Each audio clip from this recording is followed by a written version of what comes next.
জাতীয় নাগরিক পার্টির দক্ষিণাঞ্চলের মুখ্য সংগঠক হাসনাত আব্দুল্লাহ বলেছেন, আগামী নির্বাচনে ভোট দেওয়ার ক্ষেত্রে প্রতীক নয়, প্রাধান্য দিতে হবে প্রার্থীর যোগ্যতাকে। যদি এনসিপির প্রার্থী যোগ্য না হন তাহলে তাকে ভোট দেওয়ার প্রয়োজন নেই। শুধু মার্কা দেখে ভোট দিলে সঠিক নেতৃত্ব পাওয়া যাবে না। যারা জনগণের সেবা করবে তাদেরই ভোট দেওয়া উচিত। মঙ্গলবার বিকেলে চট্টগ্রাম নগরীর চকবাজারের এক পথসভায় তিনি এসব কথা বলেন। তিনি বলেন, আমাদেরকে এখনই সচেতন হতে হবে।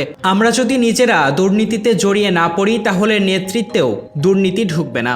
যদি ভোট বিক্রি করে দেই তাহলে পরবর্তী 5 বছর আমাদের ওপর নিপীড়ন চলবে, আর আমরা প্রতিবাদ করতে পারবো না। তাই সবার আগে প্রয়োজন সচেতনতা।